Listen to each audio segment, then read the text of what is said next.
Shalom dan selamat sore untuk kita semua. Shalom dan selamat sore untuk Bapak Ibu Saudara yang ada di rumah yang menyaksikan live streaming sore hari ini. Saya undang Bapak Ibu Saudara untuk bangkit berdiri, kita akan bersama-sama berdoa.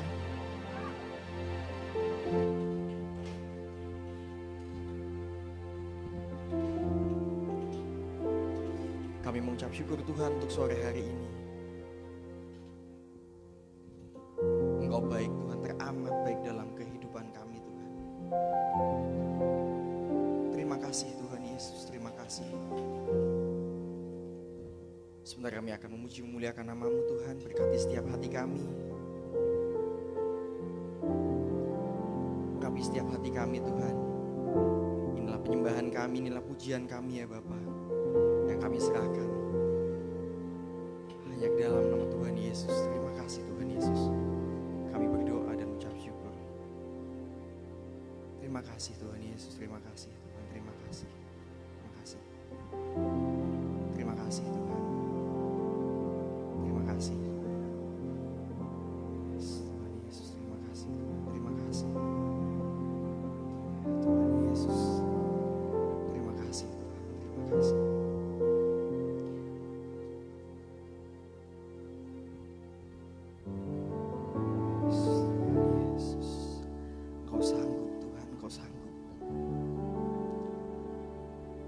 Engkau sanggup Tuhan melakukan segala perkara dalam kehidupan kami Tuhan. Terima kasih Tuhan Yesus, terima kasih. Terima kasih Tuhan, terima kasih. Terima kasih.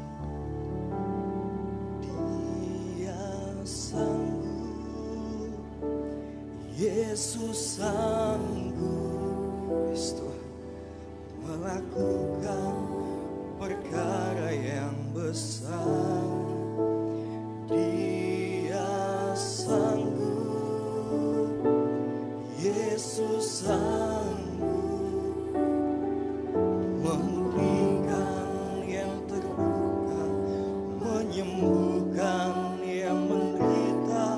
Dia sanggup, Tuhan Yesus, Engkau sanggup Tuhan.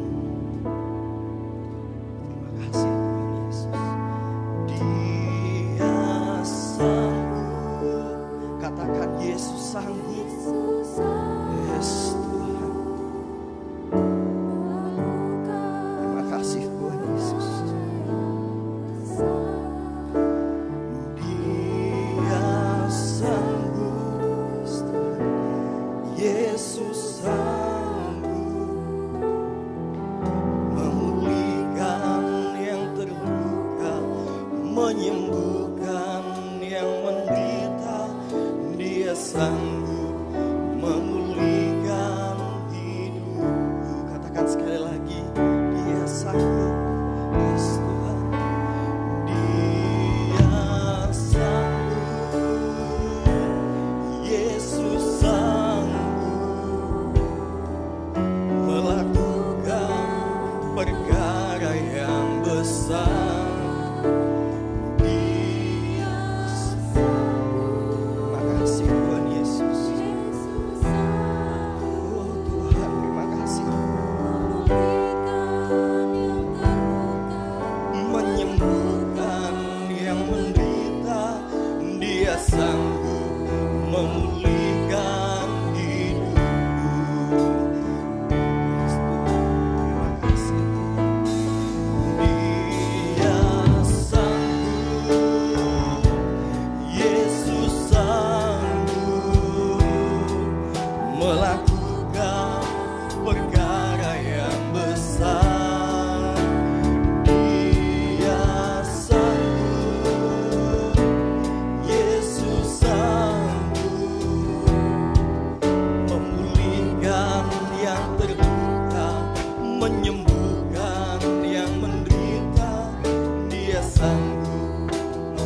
dahsyat Tuhan.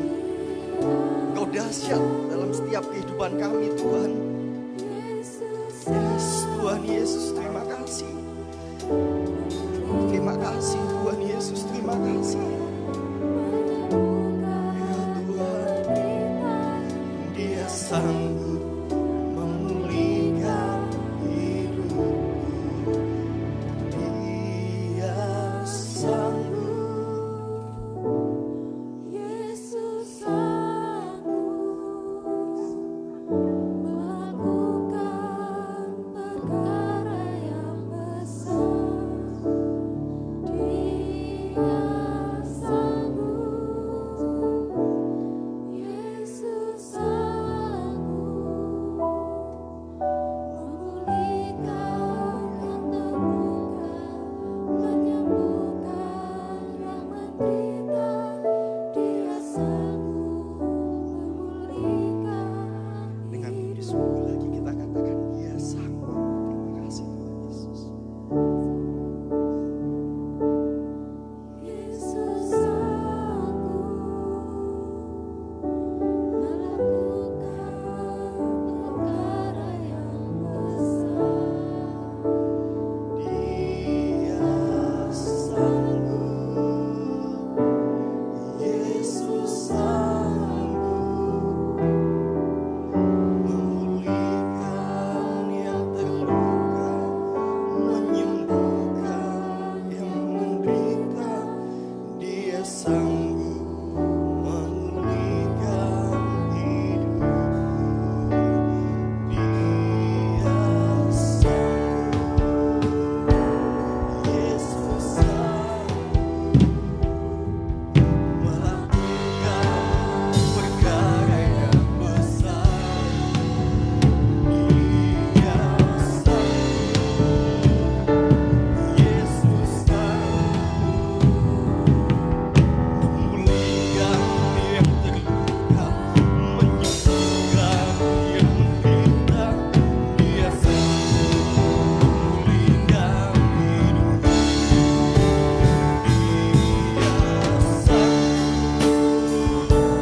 Yesus sanggup melakukan perkara yang besar. Dia sanggup. Yesus sanggup memulihkan yang terluka, menyembuhkan yang menderita. Dia sanggup memulihkan hidupku.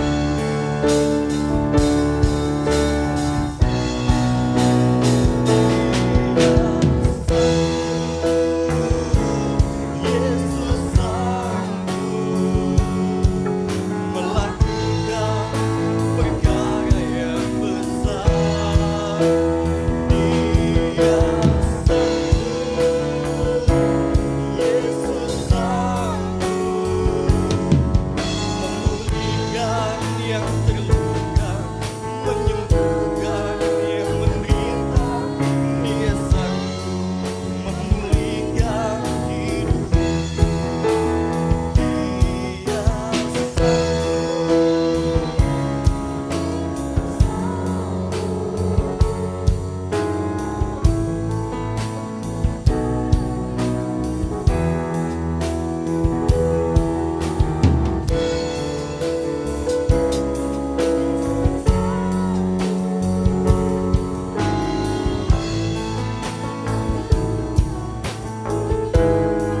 Dia menderita, Dia sanggup memulihkan hidupku.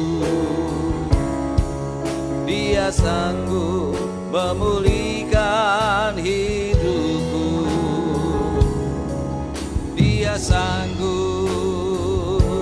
Yesus sanggup. Dia sanggup. Yesus sanggup. Beri kemuliaan bagi Allah kita. Haleluya. Yes. Engkau Allah yang sanggup melakukan perkara yang besar dalam kehidupan kami. Oleh karena itu layaklah untuk kami terus berserah, bersandar sepenuhnya di kaki Tuhan. Sebagai tanda bahwa kami takluk di bawah kendali Tuhan.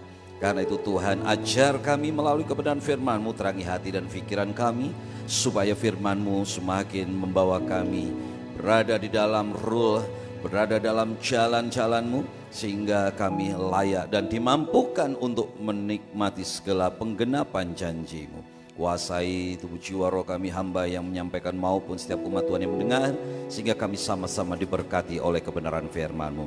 Terpujilah nama Tuhan Yesus kekal selama-lamanya. Di dalam nama Tuhan Yesus yang haus akan kebenaran firman Tuhan, kita katakan amin. Silakan duduk Bapak Ibu. Shalom semuanya.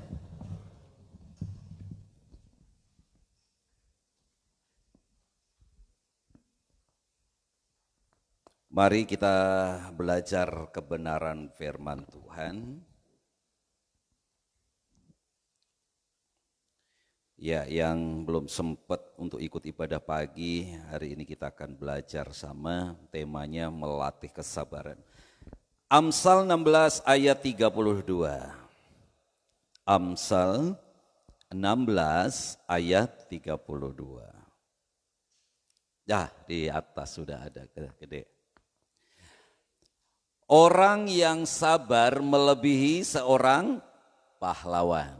Orang yang menguasai dirinya melebihi orang yang merebut kota.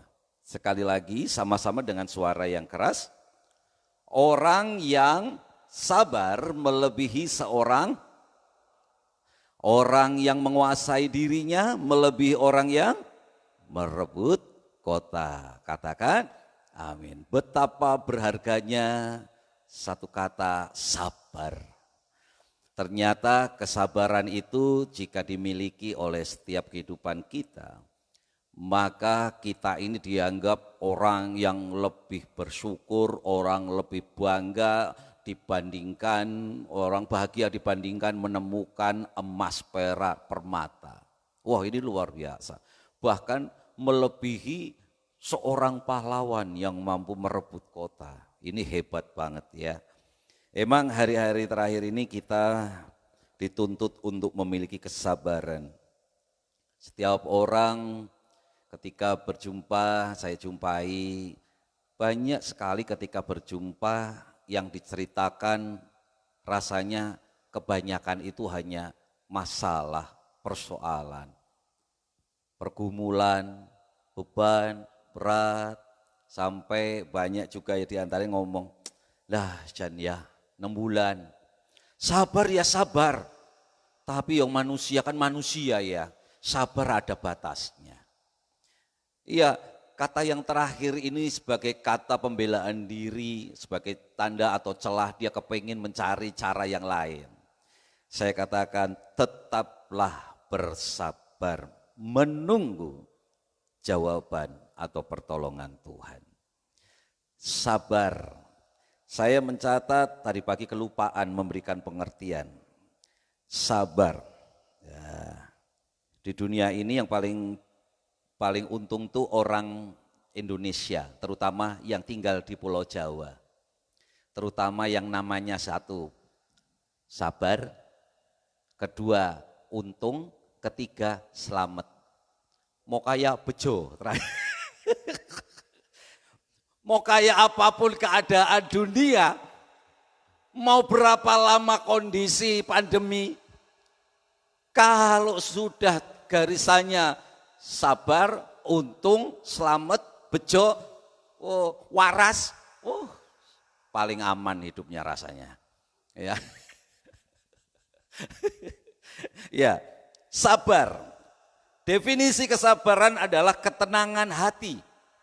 Ketenangan hati dalam menghadapi masalah ataupun persoalan ataupun cobaan. Atau kemampuan untuk menahan diri dalam menghadapi masa-masa sulit.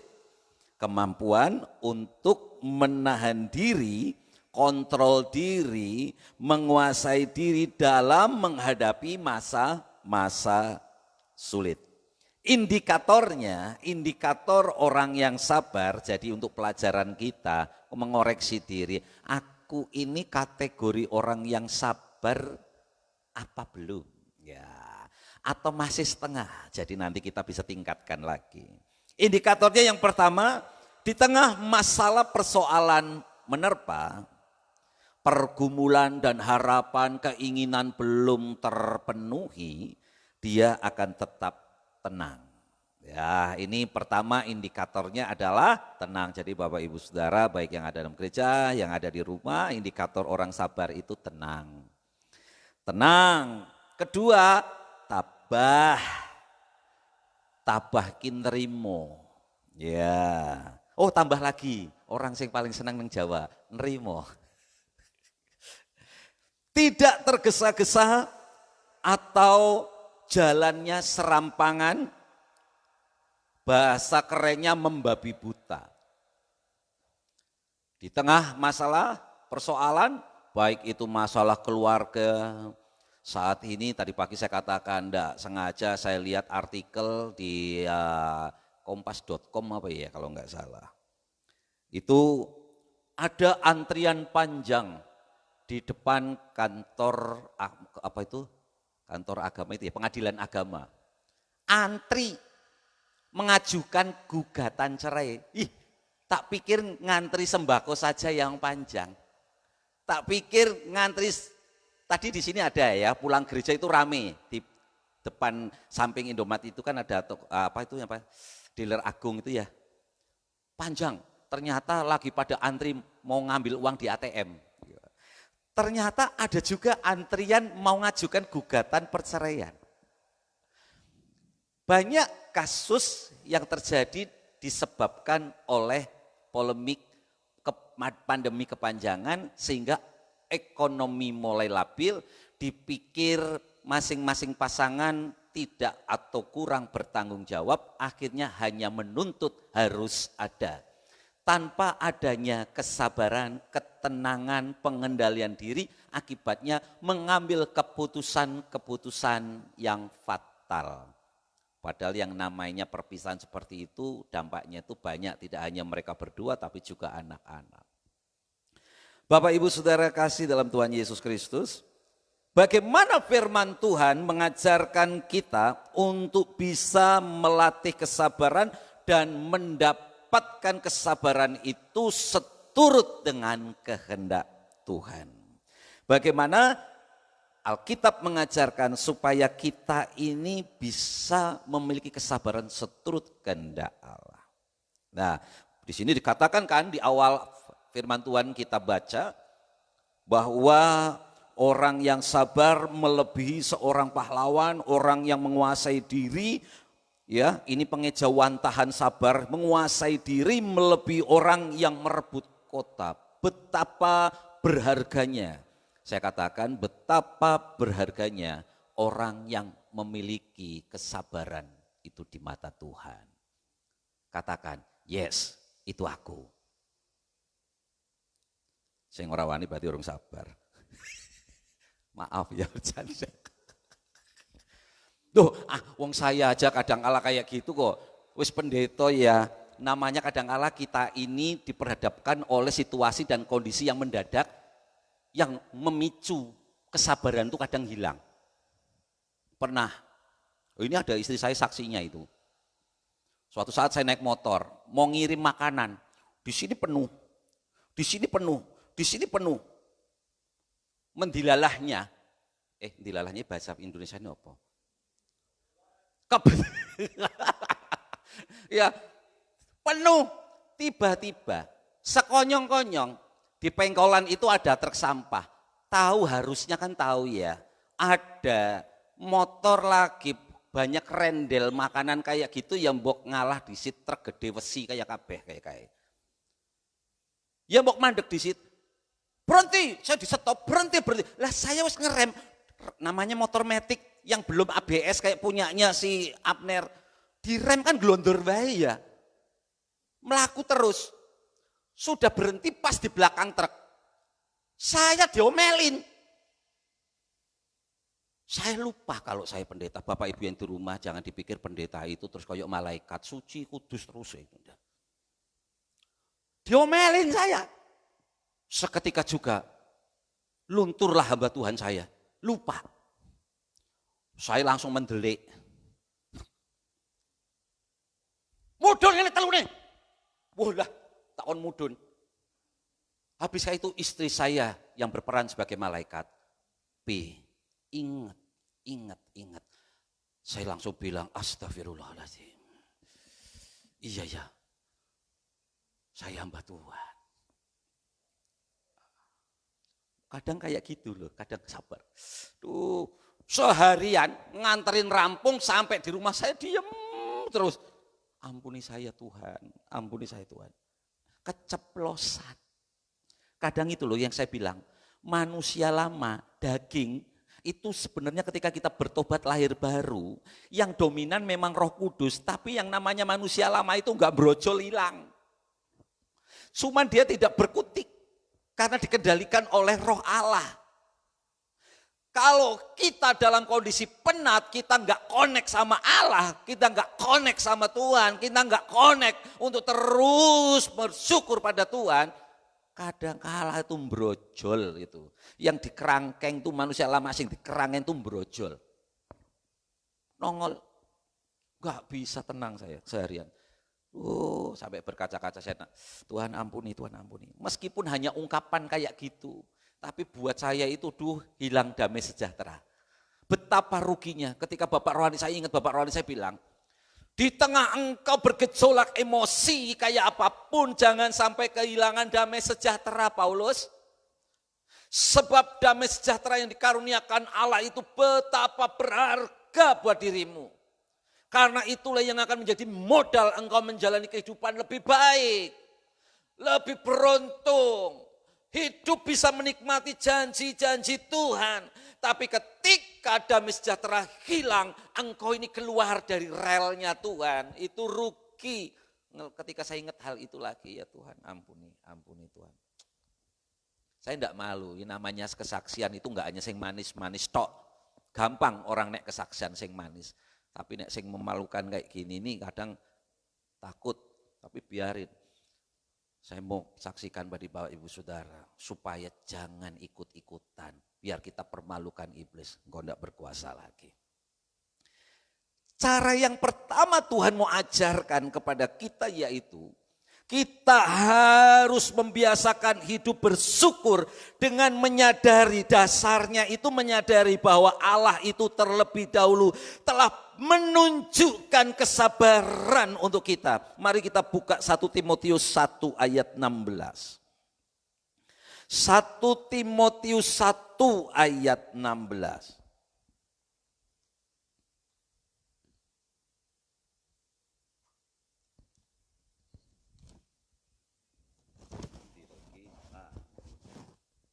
Demikian bunyi firman Tuhan. Tetapi justru karena itu aku dikasihani agar dalam diriku ini sebagai orang yang paling berdosa, Yesus Kristus menunjukkan seluruh kesabarannya. Dengan demikian aku menjadi contoh bagi mereka yang kemudian percaya kepadanya dan mendapat hidup yang kekal. Surat Paulus yang pertama kepada Timotius, dia mengatakan bahwa justru itu kalau aku ini dikasihani agar dalam diriku sebagai orang yang paling berdosa, Yesus menunjukkan seluruh kesabarannya. Karena kesabaran Tuhanlah Rasul Paulus menjadi pribadi yang diubahkan untuk mengubahkan banyak orang sehingga orang yang berdosa menjadi umat pemercaya kepada Yesus Kristus Tuhan. Karena kesabaran Tuhan pulalah kita bisa ada di tempat ini.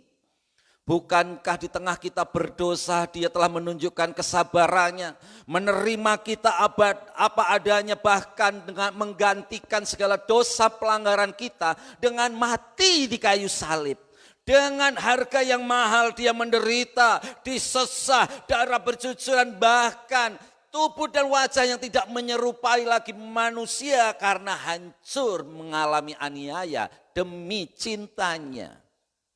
demi kasih-Nya, demi kesabarannya menanggung beban dosa pelanggaran kita semua. Ketika kita belajar untuk selalu mengingat kebesaran kasih Allah, kebesaran kesabaran Tuhan yang mau mati, mau menjadikan dirinya korban tebusan bagi kita. Itulah cara di mana kita membangkitkan pengenalan, keiman kita, keseriusan kita dalam mencintai Tuhan. Sehingga ketika masalah persoalan datang silih berganti, baik masalah keluarga, ekonomi, anak, ataupun pergumulan hidup keluarga yang sungguh-sungguh lama dinaikkan, tapi belum kunjung juga jawaban doanya.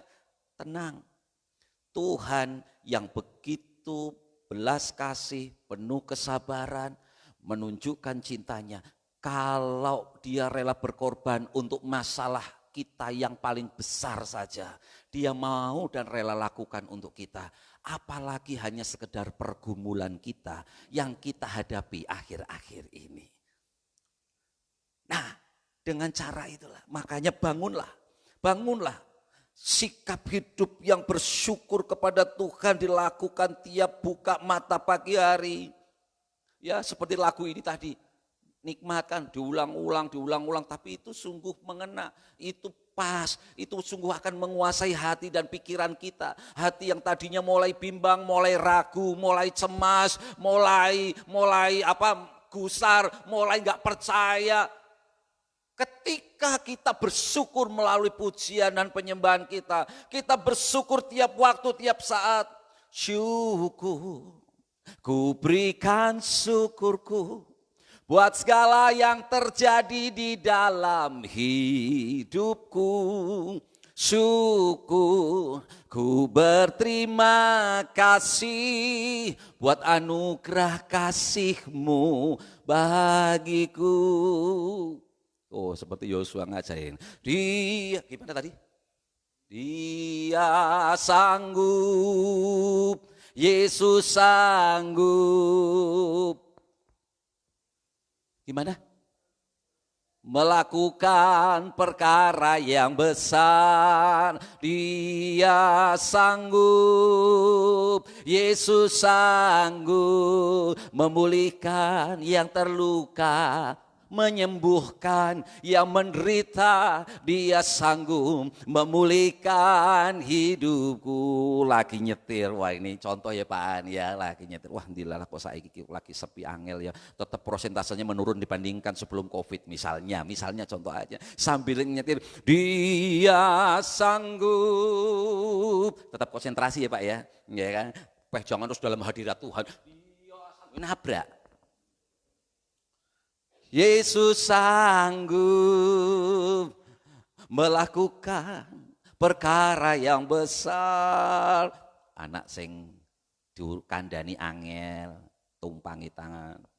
Dia sanggup, Yesus sanggup melakukan perkara yang besar. Tuhan, aku percaya Tuhan Engkau sanggup melakukan perkara yang besar. Mungkin saat ini yang sedang menunggu keturunan, belum juga dikaruniai keturunan, tidak usah takut, tidak usah khawatir. Allah kita sanggup melakukan perkara yang besar. Dia sanggup, Yesus sanggup melakukan perkara yang besar. Amin. Apapun yang menjadi masalah, secara psikologis, secara ilmu psikologi, hal itu tuh membangkitkan semangat. Energi negatif itu terdorong keluar. Energi negatif itu tadi khawatir, cemas, takut, galau, putus asa. Itu terdorong. Kita masukkan energi positif. Dalam bahasa teologi ya itu kita memberi kesempatan selebar-lebarnya di relung hati kita. Kuasa Allah yang supranatural itu masuk menguasai kita. Memberikan dorongan-dorongan energi positif di pikiran maupun di hati. Sehingga kekhawatiran itu akan lambat laun itu menyingkir. Itu secara psikologis seperti itu. Jadi kalau saya memberikan ilustrasi begini, ketika engkau putus asa, ketika engkau mulai menyerah, ketika engkau mulai langkah kakimu berat, ketika engkau mulai berpikir hal-hal yang buruk terjadi atasmu, atas keluargamu, atas anakmu, atas bisnismu, atas segala sesuatu yang menyimpamu, maka berpikirlah hal-hal yang positif, yang besar terjadi atas hidupmu. Engkau katakan dalam hidupmu ini, berdamai dengan jiwa kita. Aku percaya. Tinggal selangkah lagi keberhasilan akan terjadi padaku. Tinggal selangkah lagi Tuhan akan menjawab seruan doa-doaku. Tinggal selangkah lagi aku percaya engkau ubahkan anakku menjadi pribadi yang baru. Aku percaya tinggal selangkah lagi engkau memberikan buah kandungan yang subur buat istriku. Aku percaya tinggal selangkah lagi terobosan-terobosan yang aku buat tergenapi dan akan mendapatkan jawaban dari Tuhan. Bapak Ibu saudara kasih, dengan kita bersyukur sesungguhnya kita sedang berdamai dengan diri sendiri. Di samping kita juga berdamai dengan Allah. Yang mungkin akhir-akhir di tengah kita menghadapi pergumulan. Kita ini suka merenung. Tapi bukan merenung akan kebesaran karya Tuhan. Bukan merenung akan keajaiban-keajaiban Tuhan yang dulu sekarang sampai selama-lamanya itu masih berlaku. Mujizat Tuhan dulu sekarang masih ada bagi kita. Katakan amin. Berikan kemuliaan bagi Allah kita. Itu loh saudara. Nek merenung dalam kondisi masalah beban berat jangan merenungi nasib. Jangan merenungi masalah. Karena kalau kita merenungi masalah maka yang ada dalam hati kita, pikiran kita, masalah itu semakin gede, semakin gede, semakin gede. Dan Allah kita kuasanya itu semakin kecil. Halo. Kalau kita ini lagi dalam kondisi sulit. Tuhan. Nangis sih memang nangis, tapi memang nangis itu nangis keluh kesah. Dengarkan baik-baik. Hari ini kebenaran firman Tuhan mengajarkan kita bahwa Allah itu kuasanya dulu sekarang sampai selama-lamanya tidak pernah berubah. Kesabaran Allah melampaui segala nalar dan pikiran kita. Biarkan ketika kita merenung, kita memikirkan kebesaran karya Allah yang luar biasa dan kesanggupannya menopang kehidupan kita, kesanggupannya menolong kita. Dengan memikirkan hal-hal yang besar yang Tuhan sanggup lakukan untuk kita, maka kita akan mendapatkan kekuatan baru, energi baru, kemampuan untuk berpikir perkara-perkara yang luar biasa. Yang kedua, mari kita lihat, kembali kita ke Amsal.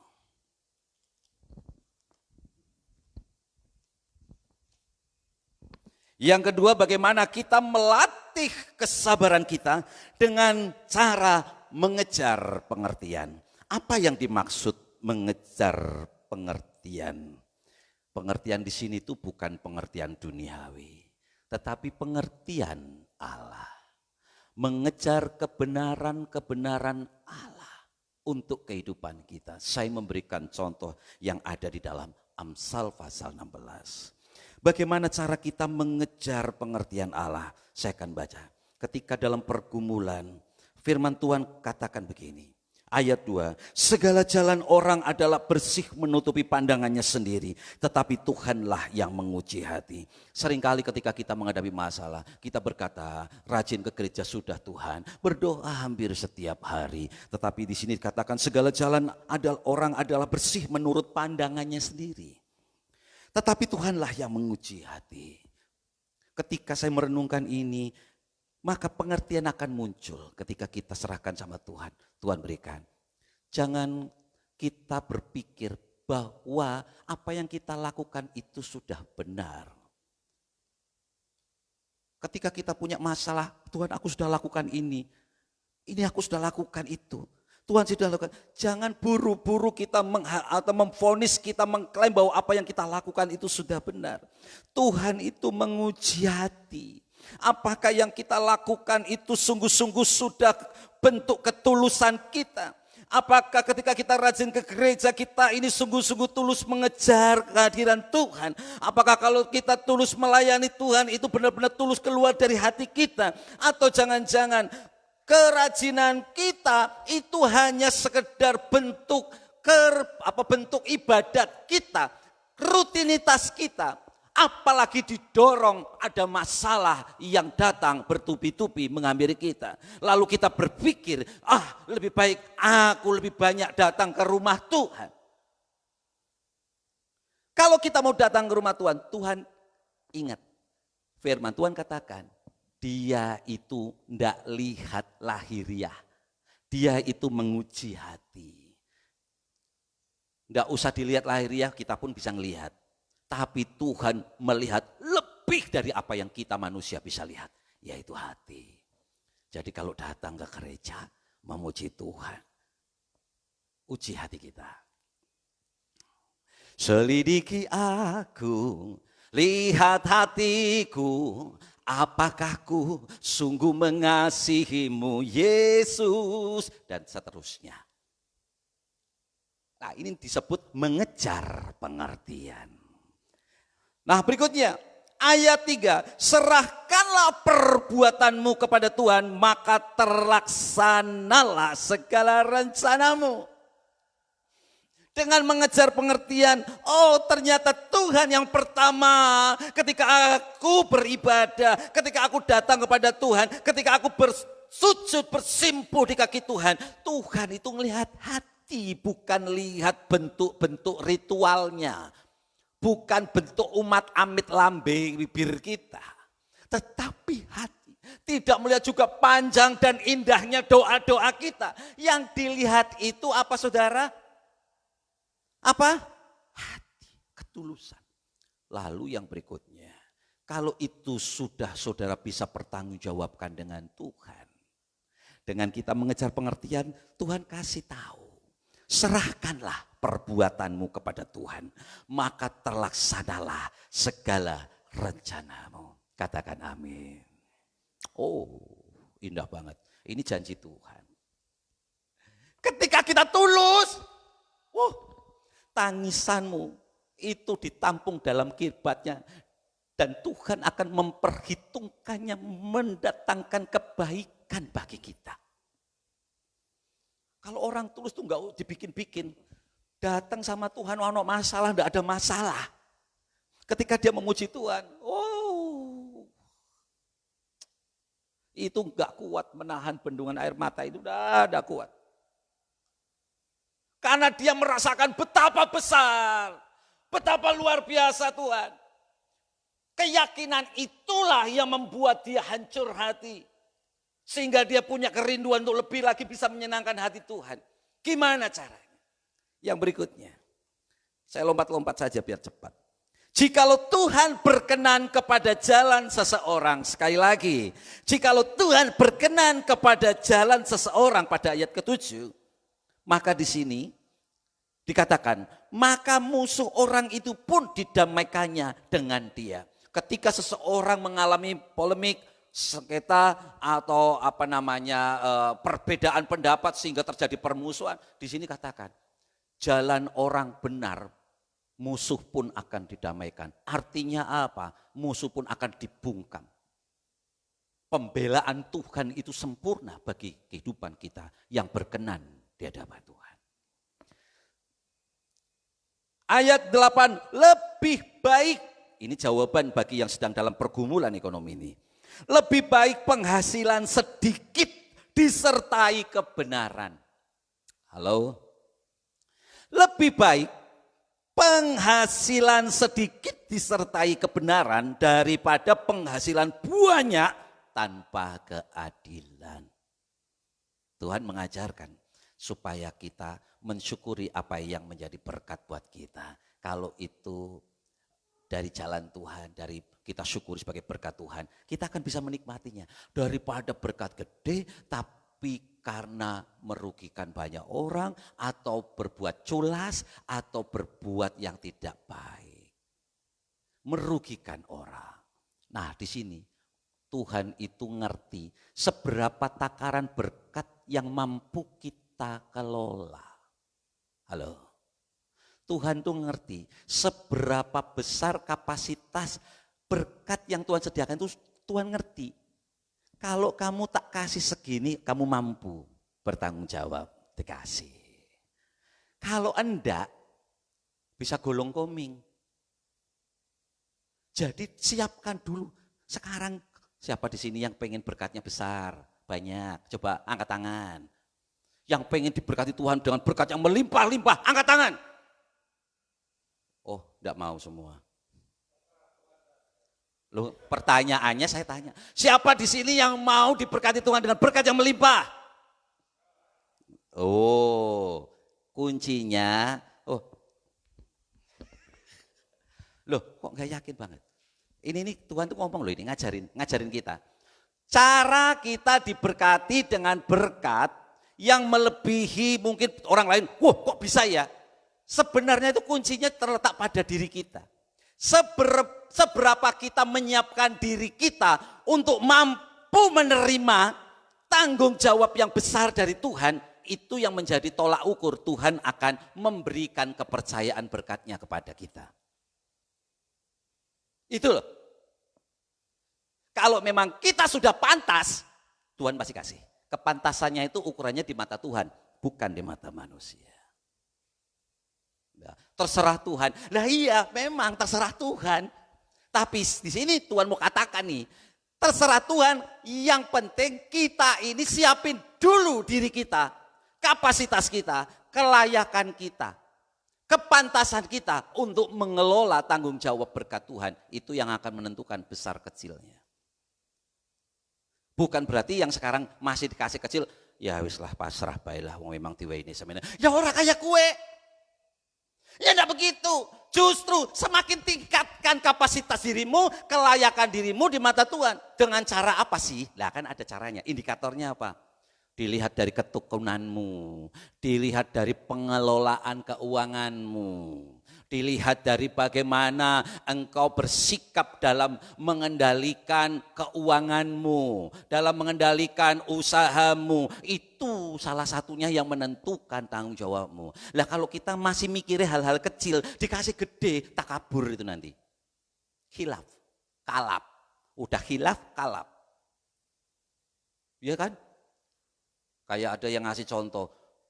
Kamu tiba-tiba dikasih uang 1 miliar.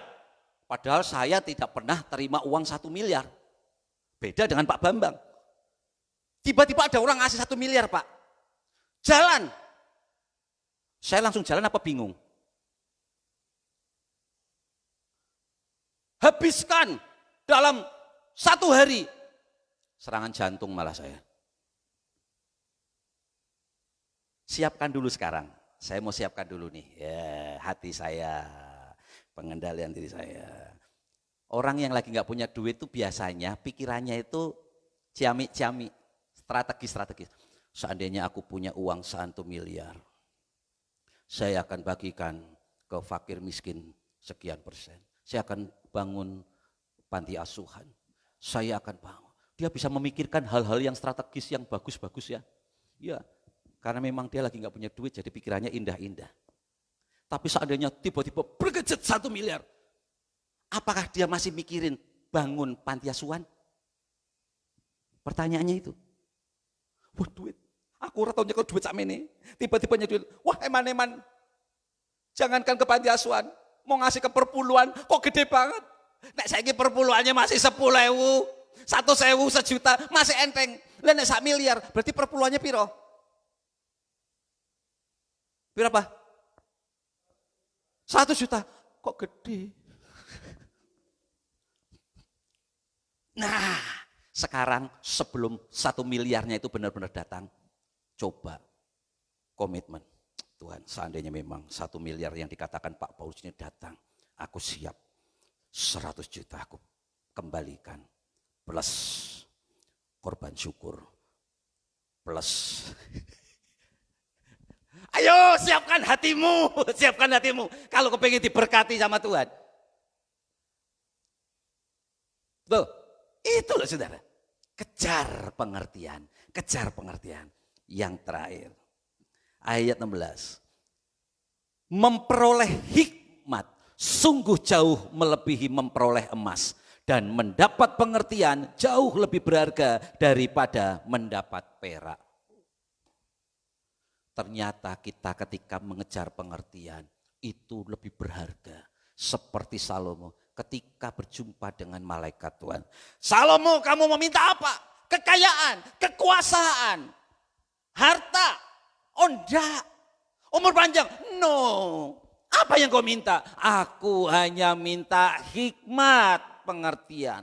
Supaya aku bisa menimbang hal yang baik, yang buruk, yang benar, yang salah kepada umat atau bangsa yang aku pimpin. Apa yang dikatakan Tuhan Allah kepada Salomo? Sekalipun Salomo tidak meminta kekuasaan, umur panjang, harta, tapi aku akan berikan kepada dia. Sehingga Salomo pada masa itu adalah menjadi pribadi yang terkaya, yang paling berkuasa dan tidak ada tandingannya.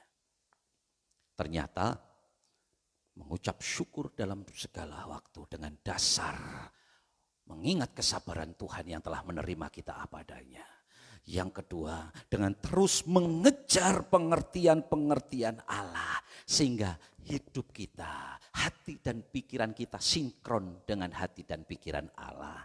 Dan hikmat Allah akan menuntun kita pada jawaban-jawaban doa, pada berkat-berkat terobosan yang luar biasa, pada berkat yang mengalir pada keturunan-keturunan kita yang akan menjadi keturunan-keturunan takut akan Tuhan sekarang dan selama-lamanya.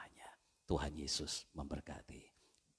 Saya undang Bapak Antipas untuk memimpin kita dalam doa. Mari kita bangkit berdiri bersama-sama.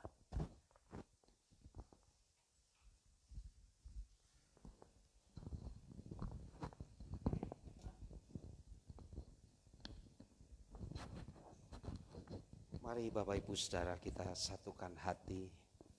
Kita percaya Tuhan yang terus menuntun, menyatakan kemurahan, dan kita belajar mengendalikan diri kita, kesabaran dalam menghadapi situasi kondisi hari-hari ini. Mari saya ajak kita sekalian sama-sama kembali datang dalam doa pribadimu kepada Tuhan. Dia sanggup, Yesus sanggup melakukan perkara yang besar. Dia sanggup, Yesus sanggup memulihkan yang terluka, menyembuhkan yang menderita. Dia sanggup memulihkan hidupku. Mari angkat tangan kita. Dia sanggup, Yesus sanggup melakukan perkara yang besar. Dia sanggup, Yesus sanggup memulihkan yang terluka, menyembuhkan yang menderita. Dia sanggup memulihkan hidupku. Kami percaya firman-Mu sudah kami dengar sore petang hari ini. Tuhan mengajar kami untuk tetap memiliki hati yang sabar. Karena itu buah roh di mana kasih kami boleh terus belajar hidup di dalam kesabaran, pengendalian diri. Karena itu terus kami, biarlah terus Engkau ajar Tuhan. Hidup kami boleh melihat bahwa Engkau sungguh-sungguh sabar mengasihi hidup kami. Dalam keberadaan kami berdosa, Engkau sabar menanggung segalanya, menggantikan hidup kami. Bahkan Engkau sabar menanggung penderitaan disalibkan, mati, dikuburkan buat kami Tuhan. Kami bersyukur Engkau bangkit membebaskan hidup kami. Terima kasih Bapa buat kami terus mengerti, biarlah ada pilihan-pilihan yang harus kami pilih. Tetapi kami biarlah memilih dan mencari hikmat pengertian di dalam Engkau Tuhan. Terima kasih Bapa untuk firman-Mu petang hari ini. Tuhan memberkati hamba-Mu yang sudah menyampaikan pesan firman-Mu buat kami. Dalam keluarga dan pelayanannya, pekerjaan yang terus dikerjakan seluruh keluarga dalam berkat kasih setia Tuhan. Kami bersyukur untuk semua yang sudah Tuhan kerjakan dalam hidup kami. Kami menopang untuk setiap anak-anak-Mu yang berulang tahun di minggu ini. Kami berdoa untuk Bapak Stefanus Agus. Kami berdoa untuk Bapak Antonius Hendra. Kami berdoa untuk Ibu Nur Endah atau Ibu Ngadimin. Kami berdoa untuk Saudara Jordi yang ada di Banyuwangi. Kami berdoa untuk Ibu Elistianto. Tuhan memberkati setiap anak-anak-Mu yang berulang tahun di minggu ini. Dan juga untuk setiap kami yang mengikuti live streaming. Kalau ada di antara kami yang berulang tahun di minggu ini, Tuhan yang memberkati. Kemurahan-Mu, perlindungan-Mu sempurna buat kami. Bapak, terus kami menopang untuk para pemimpin rohani kami. Kami berdoa untuk Ketua Sinode Gereja Betel Indonesia beserta seluruh staf dan jajarannya. Kami berdoa untuk ketua-ketua BPD yang ada di Nusantara ini, secara khusus untuk BPD Jateng DIY. Kami berdoa untuk ketua-ketua perwil yang ada di Jateng DIY dan secara khusus perwil Barat Daya. Kami berdoa untuk gembala sidang kami di tempat ini beserta seluruh hamba-hamba-Mu aktivis, bahkan sampai seluruh sidang jemaat-Mu. Tuhan memberkati kami. Apapun yang kami kerjakan dalam hari-hari ini, dalam situasi pandemi COVID-19, kami percaya Tuhan, tangan kasih dan perlindungan-Mu tetap menyertai kami. Hari ini sampai seterusnya, perlindungan Allah sempurna buat kami. Terima kasih Bapa. Secara khusus kami saat ini menopang untuk anak-anak-Mu yang mungkin hari-hari ini sedang mengalami pergumulan beban berat. Tuhan menolong setiap kami. Tuhan memberikan kemampuan, kesabaran, kekuatan yang ekstra untuk kami melewati masa-masa sulit. Kami percaya badai pasti berlalu, pelangi kasih Tuhan terbit dalam hidup kami. Terima kasih Bapa. Kami sepakat mengangkat tangan kami. Kami berdoa untuk Indonesia. Kami berdoa untuk pemimpin kami, presiden, wakil presiden, setiap menteri yang ada, seluruh staf yang ada. Kami berdoa untuk petinggi-petinggi negeri kami, lembaga-lembaga tinggi di negeri kami. Kami berdoa aparatur pemerintahan dari pusat sampai daerah, sipil, militer, TNI, Polri, Tuhan yang memberkati. Kami berdoa untuk tim gugus tugas. Kami berdoa untuk tim medis yang menangani pandemi COVID-19 hari-hari ini. Tuhan berikan hikmat, Tuhan berikan kemampuan, dan biarlah negeri kami semuanya bersama-sama sepakat melewati masa-masa yang sulit ini. Kami boleh bergandengan tangan. Tidak ada kata-kata nyinyir lagi terdengar di negeri ini, tapi biarlah sepakat sehati. Kesatuan Negara Republik Indonesia NKRI dan berasaskan Pancasila dan Undang-Undang Dasar 1945 dan Bhinneka Tunggal Ika itu tetap menjadi nafas hidup bangsa kami. Dari Sabang sampai Merauke, setiap pulau, dari ujung utara sampai ujung selatan, setiap pelosok negeri ini diberkati oleh Engkau Tuhan. Terima kasih Bapa. Kami bersyukur untuk semua yang sudah kami kerjakan secara khusus untuk gereja-Mu di usia yang ke-17 ulang tahun gereja kami. Kegiatan demi kegiatan yang kami selenggarakan, biarlah Tuhan Yesus saja yang dipermuliakan. Terima kasih Bapa. Kalau sebentar kami boleh bersama-sama di akhir ibadah ini, kami boleh memberikan persembahan bagi pekerjaan-Mu, baik korban persembahan, ucapan syukur, korban mingguan, korban tatangan, korban persepuluhan, baik yang langsung kami bawa sore petang hari ini, dan juga melalui setiap korban-korban yang dipersembahkan oleh anak-anakmu melalui transfer bank, baik yang ada di dalam kota, di luar kota. Tuhan memberkati setiap anak-anakmu. Apa yang mereka tabur diberkati, dikuduskan. Dan biarlah pekerjaanmu di tempat ini boleh ditopang melalui setiap korban dan persembahan yang kami persembahkan. Tuhan memberkati setiap kami, rumah tangga kami, pekerjaan kami, usaha kami, anak-anak kami semua diberkati oleh Tuhan. Kami percaya dari yang dewasa sampai anak yang dikandung, semuanya dalam berkat kasih setia Tuhan. Kami bersyukur juga di akhir ibadah ini, kami boleh bersama-sama menikmati damai sejahtera sukacita Tuhan.